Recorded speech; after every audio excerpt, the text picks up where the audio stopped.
আয়াতুল কুরসি শোনার আগে এর শানে নজুল জানতে হবে। আগে আয়াতুল কুরসির শানে নজুলের ভেতরে আমরা পেয়েছি এটা গুরুত্বপূর্ণ একটা আয়াত।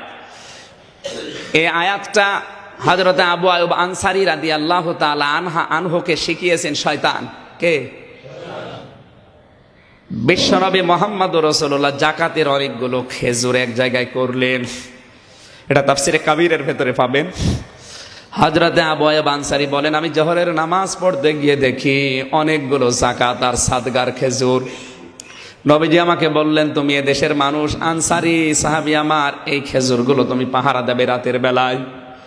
হযরত আবু আয়ুব বলেন, আমি নবীর কথা শুনে পাহারা দিচ্ছি, আমার হঠাৎ ঝিমানি এসেছে, চোখ যেন বন্ধ হয়ে যাচ্ছে, ঘুম আসবে আসবে ভাব। হঠাৎ দেখি নড়াচড়া, কি নড়াচড়া করে তাকিয়ে দেখি একটা চোর মসজিদের ভেতরে মোটা মোটা খেজুরগুলো সব কোষা ভরে। ডাক দিয়ে বললাম, এই বেটা খেজুর নাও মানে? বলে, আমি গরিব মানুষ, আর এগুলো তো গরিবদের জন্যই।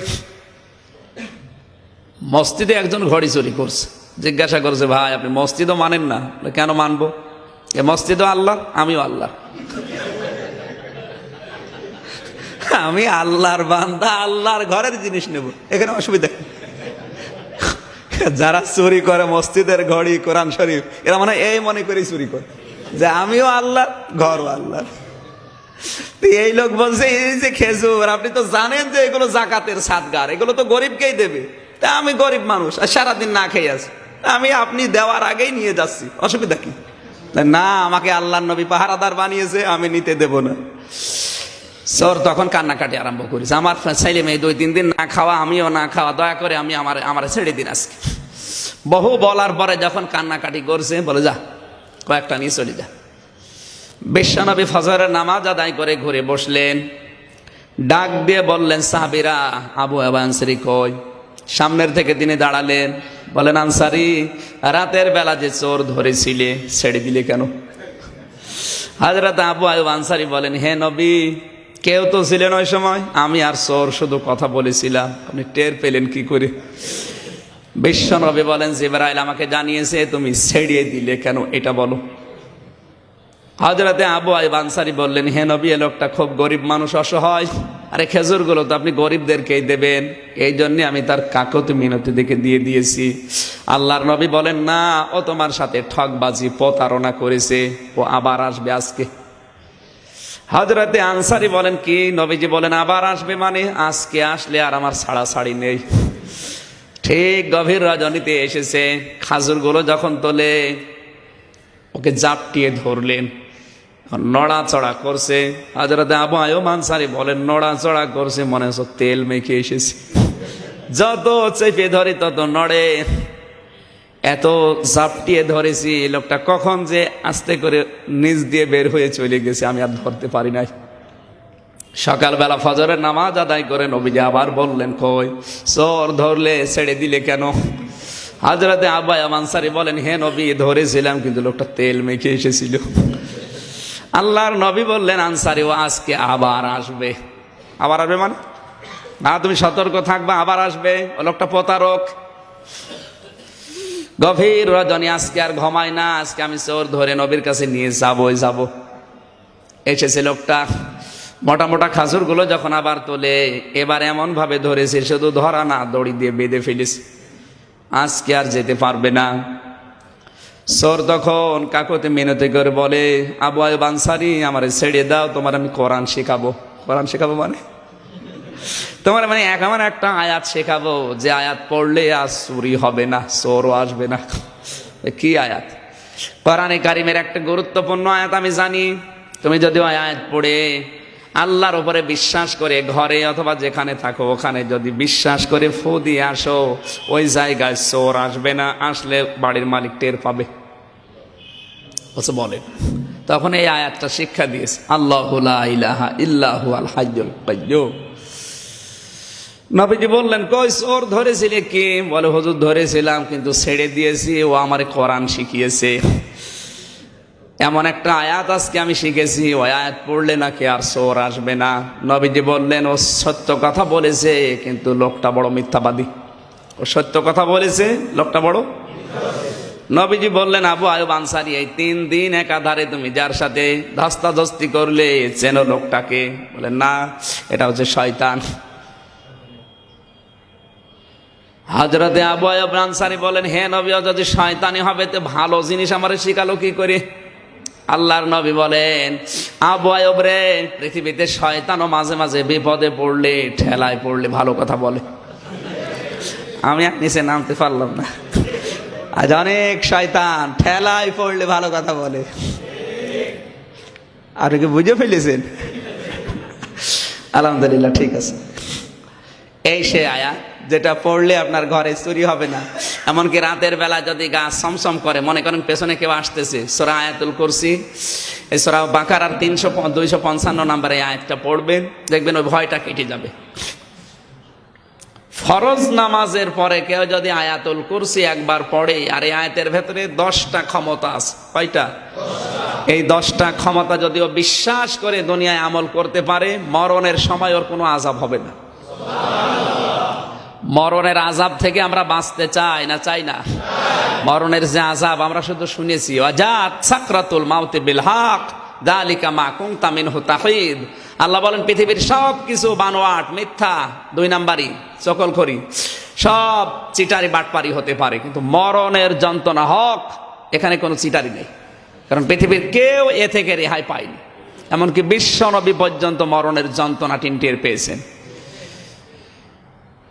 নবীজি বলেন, শুধু আজরাইল আমার বুকের উপর একটা হাত রেখেছিল, তাতে আমার মতো মোহাম্মদ, যারা আমার ডান হাতের ভেতরে 40 জন যুবকের শক্তি আল্লাহ দিয়েছে, এত বড় পাওয়ার আমার, আর একটা হাত রাখতে আমি ডাক দিয়ে বললাম, জিবরাইল, মনে হচ্ছে উহুদ পাহাড় রাখলে আজরাইল। হযরতে আজরাইল বলেছিলেন, হে নবী, আমি জানি আল্লাহর পরে আপনার স্থান, আমি বহু সতর্ক হয়ে এই হাতটা রেখেছি। শুধু হাতটা রাখলে যদি উহুদ পাহাড় মনে হয়, তো তোমার এই আযাব কি একটু সেইটা দেখাও। তুমি যা দেবে আযাব আমারে আজকে দিয়ে যাও, অন্তত এই আযাব আমার দুর্বল উম্মতের উপরে তুমি দিও না।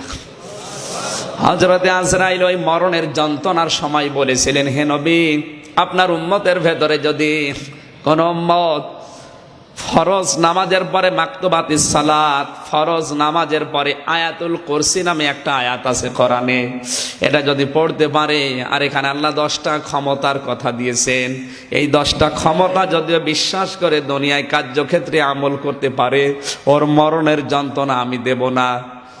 ও যখন মরবে মনে হবে মায়ের স্তনে মুখ লাগিয়ে ঘুমিয়ে গেছে, ও টেরও পাবে না। মরণের যন্ত্রণা যেহেতু রসুল পর্যন্ত টের পেয়েছেন, আমরা তো সাধারণ মানুষ, আমরা সাধারণ মানুষ না। খুব গুরুত্বপূর্ণ আযাব মরণের সময় আল্লাহ মানুষকে দেয়। হযরত ঈসা আলাইহিস সালামের জীবনীতে পেয়েছি, ঈসা নবী আলাইহিস সালাম একটা পুরাতন কবরের পাশে দাঁড়িয়ে বলেছিলেন, কুম বিইজনিল্লাহ, আল্লাহর হুকুমে জিন্দা হয়ে যাও। সঙ্গে সঙ্গে একটা পুরাতন কবর থেকে লাশ উঠে ঈসা নবীকে সালাম দিলেন, আর বললেন, আমার বাবার পক্ষ থেকে আপনি সালামটা গ্রহণ করেন। হযরত ঈসা ডাক দিলেন, কে তুমি? তোমার বাবার পক্ষ থেকে সালাম গ্রহণ করার কথা বললে, আবার তুমি আমার চাচা বলে সম্বোধন করলে, কি তোমার পরিচয়? কবর থেকে দাঁড়ান লোকটা বলতেছে, হে ঈসা রুহুল্লাহ, আমি সাধারণ মানুষ না, আমি নবীর সন্তান। আমার বাবার নাম নূহ আলাইহিস সালাম, আর আমার নাম শাম। আমার বাবা ইন্তেকালের আগে আমাকে জানিয়েছে, জামানার নবী হযরত ঈসা আলাইহিস সালামের নবুয়তের সাক্ষী দেওয়ার জন্য তার উম্মতের সামনে মুজিজা হিসাবে তোমারে উঠতে লাগতে পারে, এটা আল্লাহ জানিয়েছে। সুতরাং ওই সময় যদি তুমি ঈসা নবীর সামনে হাজির হও, তার নবুয়তের সাক্ষীটা দিয়ে দেবে, আমি নবীর পক্ষ থেকে আমার ভাই ঈসার প্রতি সালামটা পৌঁছিয়ে দেবে। যেহেতু আপনি আমার বাবার ভাই, আমার বাবাও নবী, আপনিও নবী, এই জন্য আমি বাবার ভাইকে চাচা বলেছি। হযরতে ঈসা আশ্চর্য হয়ে বললেন, শাম, তোমার কথা মেলে, কিন্তু আমার কাছে ইনজিল আছে, আমার ইনজিল কিতাবের সাথে তোমার বক্তব্যের কয়েকটা বিষয় আমি মিল পাই না, বিশেষ করে তোমার চেহারা। তুমি বললে তোমার নাম শাম, তুমি নূহ নবীর সন্তান, কিন্তু আমার কাছে যে ইনজিল আছে, ইনজিলে লেখা আছে নূহ নবী আলাইহিস সালামের জামানার লোকগুলোর চুল দাড়ি পাকতো না। তো তোমার শরীরের ভেতরে তাকিয়ে দেখি চুল দাড়ি সব পাকা। হযরতে শাম ডাক দিলেন, হে ঈসা নবী, আমিও যখন ইন্তেকাল করি আমার চুল দাড়িগুলো ওইভাবে কাঁচা অবস্থায় ওই জামানায় ছিল, কারণ ওই জামানার নিয়মই ওইটা। কিন্তু আজরাইল আমাকে মরণের সময় যে কষ্ট দিয়েছে, এই কষ্ট সহ্য করতে না পেরে মরণের যন্ত্রণায় আমার চুল দাড়ি ওই সময় পেকে গেছে। তা চুল দাড়ি কখন পাকে আপনি টের পান? আমরা দেখি বয়স হলে পাকে। আর এত টেনশন, এত কষ্ট পেয়েছে, চুল দাড়ি পর্যন্ত কাঁচা কালো কুচকুচে তা সাদা হয়ে গেছে। এত বড় যন্ত্রণা দিয়ে তার রুহটা বের করেছিল। তারপরেও তার জীবনী পড়ে দেখেছি তিনিও একজন নবী ছিলেন। একজন নবীর মৃত্যুর যন্ত্রণা যদি এই হয়, আমরা তো কিছুই টের পাবো না। না,